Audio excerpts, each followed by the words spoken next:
こめっちゃかっこいいです。なんか色気がすごいです。やっぱり存在感がすごくあるなと思いますね。庄屋大好き。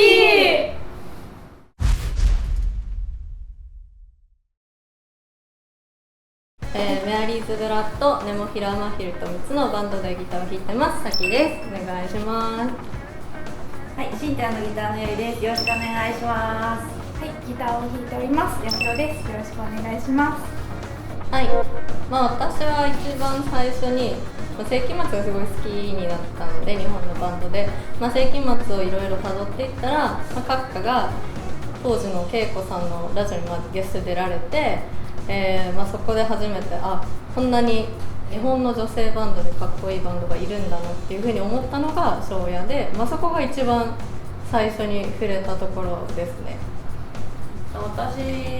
もギター始めてからで私は誰かに憧れてギターを始めたっていうわけじゃなくて、友達に誘われてバンドやろうよって中でギターになって、最初は全然バンドとかもわからなかったんですけど、自分でギターを弾くのが夢中になっていって、自分でいろんなバンドを聴きたいっていろいろ聴いていく中で、大体やっぱりメタルだったりチャカメタに夢中になり始めてっていろいろ探して聴いていって、庄屋さんと出会い衝撃みたいな、どうしても今はガールズのバンドいっぱいいますけど、やっぱ私ギター始めた当時ってやっぱり少なくて、バンドイコールやっぱり男性みたいな固定観念じゃないですけど、そういうそこイコールだったのが女性だけのバンドでっていうので、もう衝撃みたいな感じで、もうなんていうんですかね、私田舎の人なんでなんていうんですかね、本当に実際するのかこの人たちみたいなような、もう本当すごい夢中になりました。はい。はい、私の場合は、バンドを組んで活動というよりかはいろいろセッションとかサポートとかやらせていただく機会が多かったんですけれども、その中でカバーをしましょうってなると庄屋さんの限界ラバーズもう何回も弾きましたねそれで曲選考だったんですよ。庄屋さんっていう方がいて、限界ラバーズの人なんだっていうイメージでしたね、最初は。でその後、さきちゃんに誘われてメアリーズブラッドさんのサポートをやらせていただくにあたって、もうご本人様と演奏させていただく機会がありまして、恵子さんだったり三坊さんだったりでコラボでやらせていただいて、そこで深く庄屋さんについて知れたなっていうのが、自分のと庄屋さんの出会いですね。やっぱりそこで最初に知った時に多分20周年記念ベストかなんかが出ていて、それを普通に買ったんですね。それ買ってじゃあアルバム買ってみようかなってなって、やっぱりハードウェイとかを買ったんですかね。激しめの曲がいっぱい入ってるアルバムだったので、それを買って聴いた覚えがありますね。私はアウターリミッツで、限界ラバーズとか私は使ってて、ハードなんだけどすごい聴きやすくて、ギター始めたばっかりなんでコピーはできないんですけど、いきなりは。でもちょっとずつコピーして、できそうなことをちょっとずつコピーしていったりとかすごいやってました。私は先ほども言ったように限界ラバーズが一番最初に庄屋さんの入りだったんですけど、その後も何度か演奏させていただく機会がありまして、私は嵐とかフェアリーとか、あと水の中の登場者とかもやらせていただいて、すごい曲によって雰囲気がガラッと変わって素敵だなと思いました。私が一番最初ハマった時はまだ結構ミクシーがめっちゃ盛り上がってて、でやっぱその当時高校生くらいだと同世代で庄屋をセッションしようみたいな友達あんまりいなくって、ミクシーとかで知り合った、結構お兄さんお姉さんとかと一緒にやらせてもらってて、いろんな曲やりますよね。だから穴埋めじゃないですけど、自分がみんなこれやりたいみたいなエントリーしてってセッションするんですけど、それでいろいろ初期の曲、その後で殺したりとか、もちろんその激しい曲とかもやりましたけど、そういうのは自分がバンドでやる前にそういう風なセッションで演奏はしてましたね。その庄屋セッションコミュがあって、そこみんなで大きいスタジオとか撮って、何十人だろう、20、30人でやりたい曲みたいなそうするとなんかこう私は嵐を何回もやったりとかもあるし、これチャレンジしてみんなでやりましょうみたいなのとかはやってましたね。その場で初めましてみたいなのかなって、本当になんか庄屋のファンの方と普通に知り合って、その当時から庄屋のライブ見に行ってたんで、その後自分がナオメヤンとか出るようになるとこう皆さんこう入りますとか電話されてて、なんか私にも私一緒にくれるみたいな、頑張ってねみたいなのはありますね。年齢結構だからお姉さんお兄さん男子の方で、よくご飯をおごってもらってます。いや私も高校生の劇団だったんですけど、その時は一緒にやってくれる人がいなくて、ちょっと今話を聞いて私もそういうのやればよかったとか思っちゃってそれこそなんか喧嘩やばとかしたのはあれです、バンドでやったのはシティアやってて、からのソロでライブやった時に愛ちゃんに歌ってもらってっていうのでやったりとか。なんか結構バンドでやるのは最近大人になってから近所の飲み友と一緒にやったりとか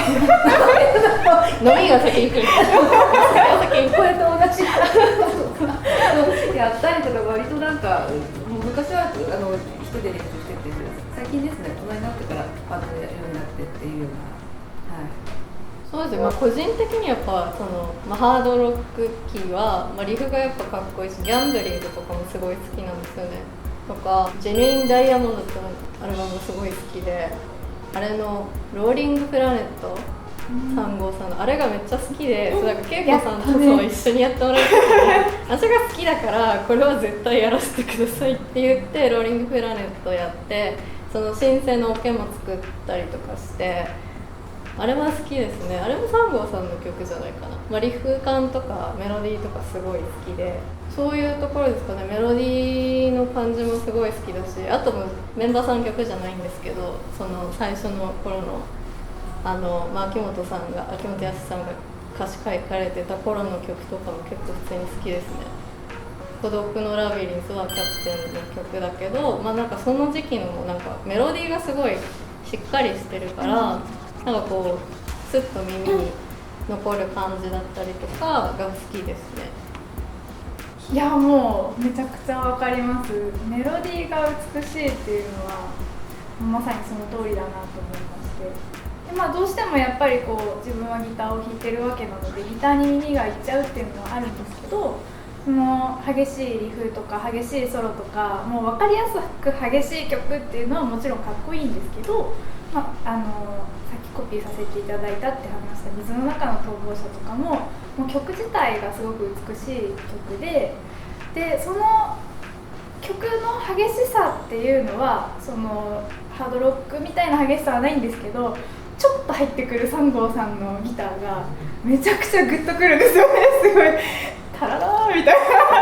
そこに欲しいそのギターみたいなそれがスッと入ってきて熱くなるというかで、その時のその恵子さんの色気もやっぱすごいですし、なんていうんですかね、なんか色気がすごいです出せないです欲しいです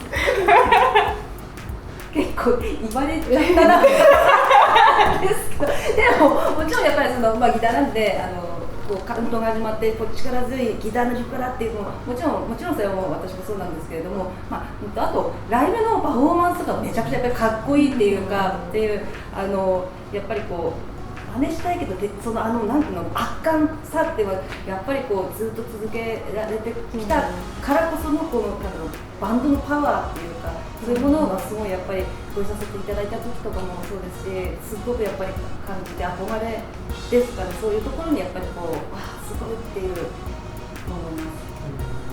す。でも気さくにすごい話しかけてくださったりとか、3号さんともナオモヤンで一緒にこうギターを弾かせていただく場所があって、わざわざ電話をくださってびっくりしましたギターの振り分けとかも話したんですけど、なんかそれの他にもうすごい楽しんでやろうみたいな気を使ってくださる、気遣ってくださる言葉をいただいて、本当にこう大先輩というかもう日本のガールズバンドでこう駆け抜けてきた人たちだけれども同じ目線に立ってこういつも親身になってくださってるなという印象があります。そうです。サンゴさんめっちゃ優しい、めっちゃ天然ですけどいや本当私はすごいもうずっと言いたくてで初めてお会いしたのがその2010年のくらいで、その後無音の野音ってその東日本大震災の後に、ナオネオンをもうフルアコースティックで電気使わずにやろうっていうイベントがあって、そこに呼んでいただいたんですよ。で当日その3号さんと私だけがこうアコギで、あと七瀬さんとかが出られて、恵子さんもそのギター持ちながら歌うけど基本は2人がギターでみたいになって、もう大緊張ですよで本当緊張、本当怖いと思って、そので日比谷公園だからもうなんか向かいの帝国ホテルもなんか集合時間1時間半ぐらい前からずっと待ってて、もう緊張して、当時のマネージャーさんとかと緊張するねとか言ってもう行こうって言ってそしたらなんか全然サンゴさん来なくて、なんか全然集合時間が過ぎてるけど来ないと思ったら、サンゴさんから電話かかってきて、ごめんね、携帯お家に忘れちゃったからリハはちょっと一人でお願いって言われて無理と思って、でもなんかねみんなでも一旦さんがカホンとかで、佐藤さんもその時もなんかベースだったのかなで、でもあともうみんなね七瀬さんもいて恵子さんもいて、じゃあやろっかとか言って無理みたいなできないっていうね、もうリハは一人でやりましたね、その時。それもあるし、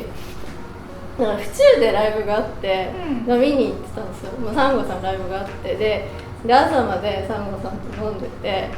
でサンゴさんが、いっぱいねファンの方からプレゼントいただいてて、持ちますよって言って私プレゼント持って大変だからハードケース持って電車乗るわけですよ。で府中からだからこう新宿行き乗ったはずなのに、もういつまでたっても着かない新宿に絶対30分以上乗ってるのに着かなくて、サンゴさんこれ新宿行きですかって、大丈夫私見てたからって言って、全然疲れと思って朝6時半ぐらいにそんなので見たら、もう高尾さんがと思って、サンゴさんが逆ですって言って降りて、それから大変でしたね。そこで新宿行ってもうというね、でもそれも含めてもう面白いいい思い出でもずっと言いたいそれはそう2代3号さんの楽しかった思い出かなはい、そのナオの山の時に恵子さんがいつもこう自分のお洋服のお下がりをこうみんな好きなのを持ってっていいよって言って大量の服をくださるんですよ。でその中でこうじゃあ何か自分に合いそうなものをちょっとじゃあ選ばせていただこうかなと思ってこうお洋服をこう選別してたんですけど、すごいこうジーンズがもうどこ布みたいな心もとないジーンズパンツみたいなもう穴だらけのパンツとか、あと洋服とかもすごいこれはおへそが見えて OK ですかみたいなのとか、網やみだったりなんか大幅にカットされてたり、すごくこう難易度が高いお洋服ばっかりで、違うこれは大丈夫これも大丈夫と思って選別してって、最終的に残ったのが胸にでっかいドクロと下のパンツのもものところにドクロがあって、こうジーって開けるとこう口がパカって赤い口がパカって出てくる結構いかつめのパーカーだけがこれでギリギリかなっていうのでお持ち帰りさせていただいたんですよ。本当になんかもうめちゃくちゃこうありがたいお心遣いなんですけど、私にはちょっと難易度が高かったっていうお話でした。なんか私とかねとかほらこうゆいちゃんもやっしーも着れないけど、だからさメアリーの愛ちゃんとかネモフィラのまゆちゃんはガンガン着てる確かにガンガン着てるこれ恵子さんもらったやつですとか言って似合うもんと似合うそう人をね人に選ぶそうなのそうなの。我々ちょっと冒険できない。我々はちょっとそう。なんか山の打ち上げとかでもよくだからシンティアもいてメアリーもいて、まあ、もちろんヤシもいてで、なんか午前3時ぐらいにさもうだいぶ盛り上がり終わったんですけど打ち上げが。でなんか体幹のやつやらなかったっけ？私や体幹競争やったの。みんなで恵子さんとかもいて、その体幹鍛えるやつあるじゃないですか。膝ついてこの肘だけプランクみたいなプランクをずっとやるっていうのを3時ぐらいにやってたよ。多分ね、私はね終電で帰った組かもしれない。さきちゃんとかやってたと思う。でみんなやったの。そんな残ってるさ、もうベロベロで全員私覚えてないだけなのかな、それ飲みすぎて。それやばい、それやばい。いないけどね。やばい。思い出せない。いつもね、その打ち上げをやるお店がさ、ちょっと一段上がってステージみたいになってるスペースがあるんですよ。だからそこに十何人女がブワーってプランクをこうやってやって勝ったのは恵子さんだった。恵子さん、タフだよね。ずっとやってたらもう2分ぐらいいきますよって言って全員そうめちゃくちゃタフだなと思う。そんな打ち上げもありましたね本当に、まあ、やっぱりその音遣いとかがもうすごい独特なんで、3号さんって3号さんのソロだなとかフレーズだなっていうのすごくよくわかるし、まあ、そのメアリーのアルバムに1曲ちょっと100円でソロ入れていただいたんですけど、まあ、それもすごい歌詞を欲しいっておっしゃって、3号さんその歌詞とか読んでその曲奏に合ったソロにしたいっていうふうにおっしゃってて、まあ、本当にそういう風なソロを組み立ててくださったりとか、あとはその新しいアルバムもそうなんですけど、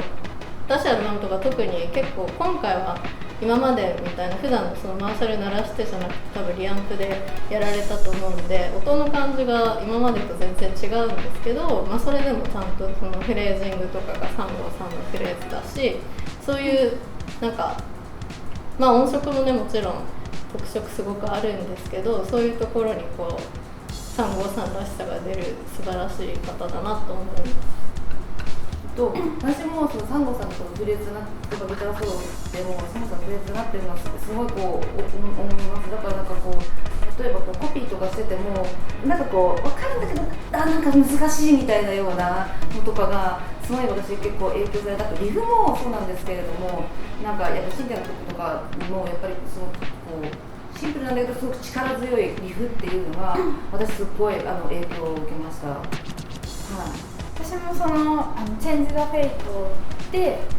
3号さんと一緒にご本人と一緒に弾かせていただく機会があったんですけど、まあ、それ以外の時はもちろんそのさきちゃんのギターソロで3号さんのギターソロを私が演奏させていただくっていう形になるんですけども、で改めて、まあ、いろんな曲をコピーさせていただいたんですけど、改めてこうまじまじと3号さんのフレーズをこうちゃんと聴いてみるとものすごく作り込まれてるなっていう、ものすごくこういろんな工夫があってこの曲に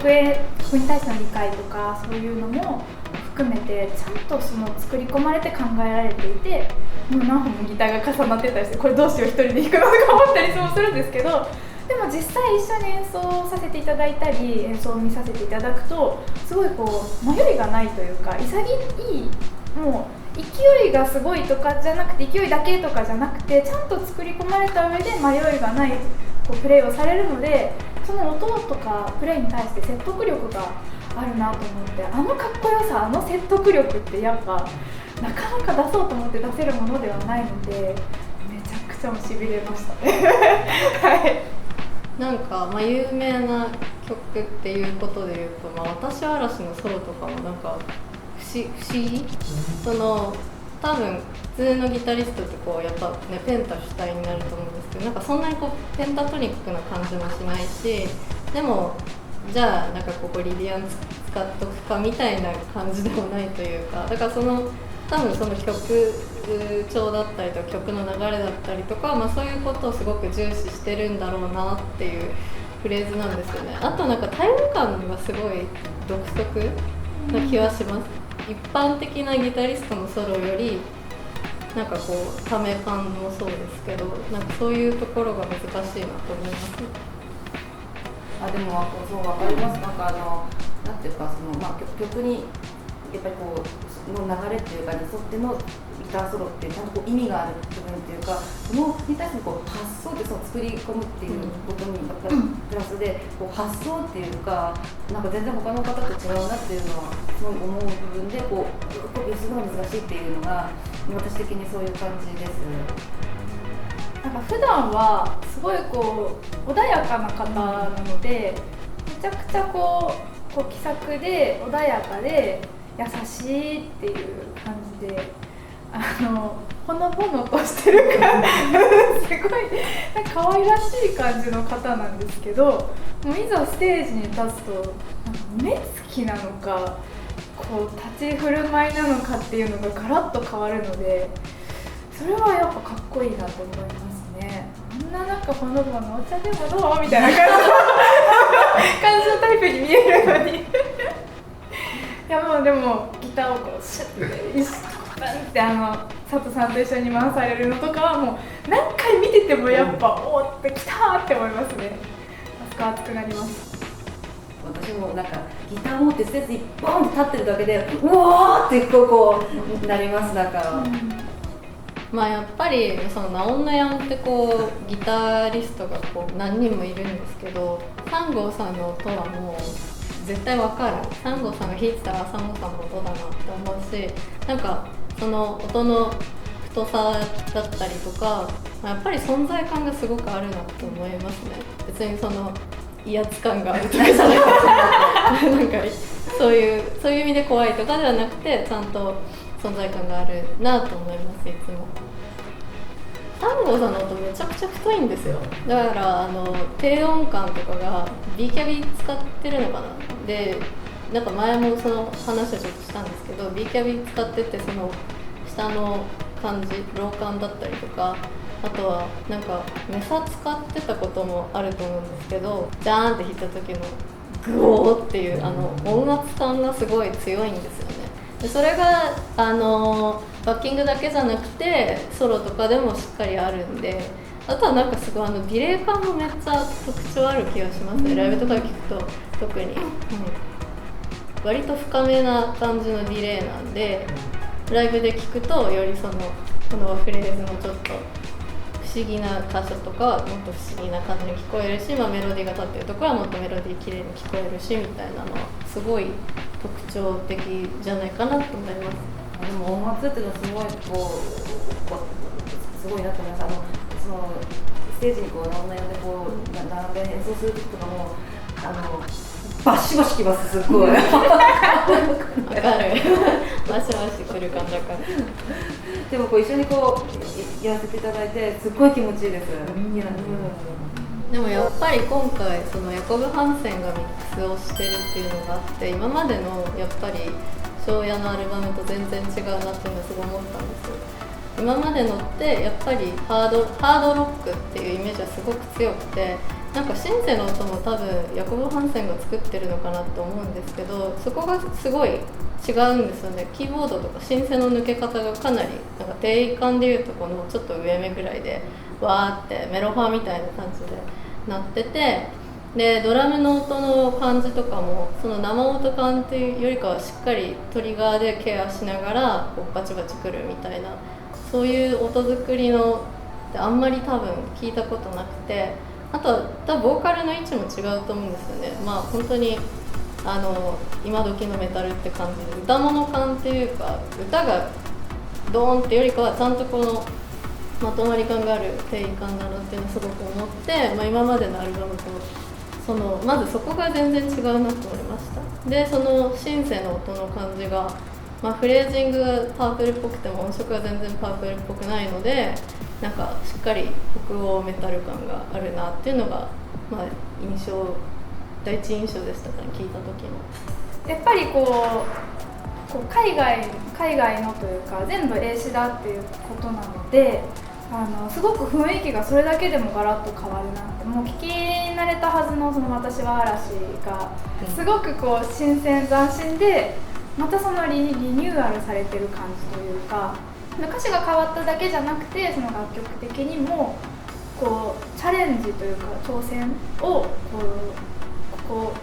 長く続けられてきて、かつさらに上を高みを目指しているのかなという印象を受けました。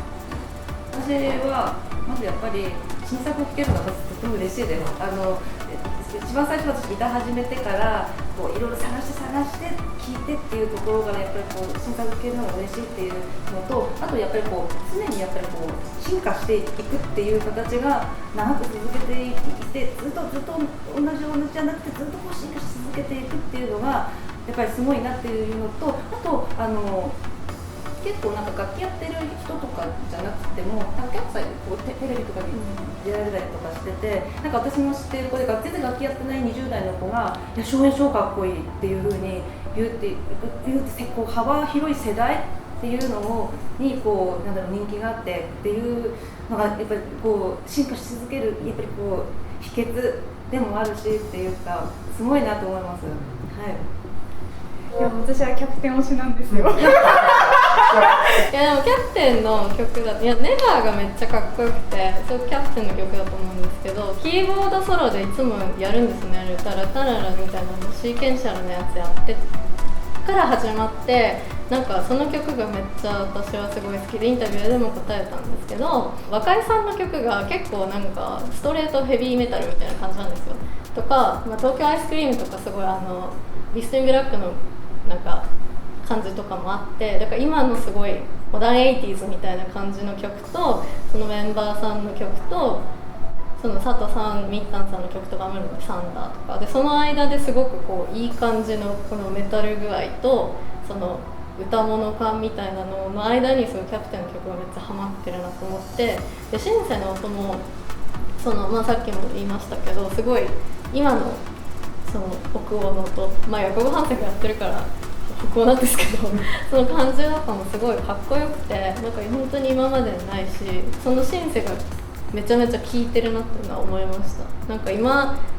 最近のそのガールズバンドとかでシンセはシンセいるけど、キャナちゃんいるけど、そのあんまりこうキーボードガッて出してるバンドもいないので、そういうところもなんか新しいしかっこいいところだよなっていうのは改めて思いました。やばいかっこいい。いかつい、いかつい。なんかそう今までのこの前のアウロラとかプログレスとかとも全然なんか雰囲気違うんで、メタル感、ロゴもまたなんかメタル感もすごい超メタルって感じがしますよね、ジャケからも。かわいい。でもなんかアナザーも好きだったんで、なんかアナザーカットありますよね、なんか別ページに載ってるの見たけど、それもなんかいい感じでしたね、レザーで。これもまたメタルですよね、超メタル。ミッタンさんとかめちゃくちゃスタイルいい。いやめっちゃスタイルいい、めちゃくちゃスタイル良くて、もう手足長くて本当にもうモデルみたいな、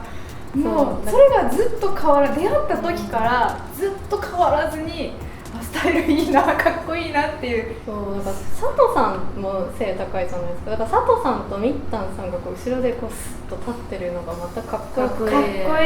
こいいなと思いますね。でなんか立ってるだけでベース持ってるだけで佐藤さんめっちゃかっこいいなっていつも思いますね。確かにもうなんかサウンドのみならずこうドンとこう支えてる感じっていうのは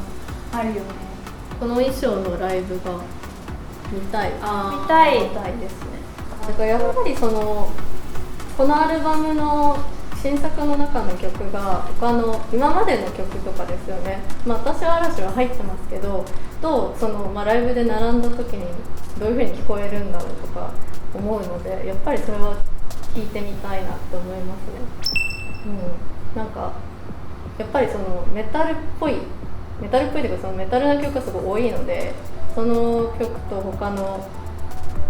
カモンだったりとか、そういう曲とかとどういう風な並びになるのかなとかいうのが楽しみなんで、なんかがっつりメタルに振り切っているライブも見たいし、全然もうあえてその歌謡曲っぽい曲をやったりっていうのも面白いと思うんで、そういうのも含めてセットリストもちょっと楽しみですね。や私もすごい楽しみです。ちょっとなんかドキドキしてきた。楽しみで、なんか私的にさっきはちょっとなんか全然世代関係なくっていうような話したんですけど、なんかやっぱりずっとファンの方もそうですし、新しく最近ファンになった方とかもやっぱすごい楽しみなんじゃないのかなと思います。でも私も超楽しみです。もう本当にいつもこう背中を見せていただいて刺激をくださり、もうね尊敬してやまない先輩方ということになるんですけども、私はちょっとサポートなんですけど、メアリーズブラッドさんにくっついてこうそばに見させていただく機会が多くあるので、もうこれからもこう刺激を受けて頑張りたいと思うんですけど、どうか体には気をつけてかつパワーアップしていくのを楽しみにしております。本当におめでとうございます。はい、ゆいです。いつもお世話になっております。ギターを始めて初めて庄屋さんのアルバムを手に取ってから、こういうコメントを自分がしているのが本当に夢のようで、でもなんかこう常に進化し続ける庄屋さんの背中を追って自分もずっとギターを弾いていられるように頑張りたいと思います。あと、アルバムめっちゃかっこいいです。ライブで私も絶対行きたいなと思ってます。今後ともよろしくお願いいたします。はい、本当に35周年おめでとうございます。もういつも本当にいろんなライブだったりイベントとかでお世話になりまくってるんですけども、こうしてこの新作とか聴かせていただいてて、本当に努力とかそういう言葉ではなかなかちょっと一言ではね済ませられないと思うんですけど、本当に皆さんがこれまでのなんか思いだったりとか海外に向けてのそういう進出も本当にこれで始まるんだなってすごく思いました。このアルバム聴かせていただいて、本当に自分が応援したところで何か変わるとは思わないんですけど、本当にこれからもずっと、応援してます。ずっとかっこいい先輩でいてください。本当におめでとうございます。せーの、庄屋大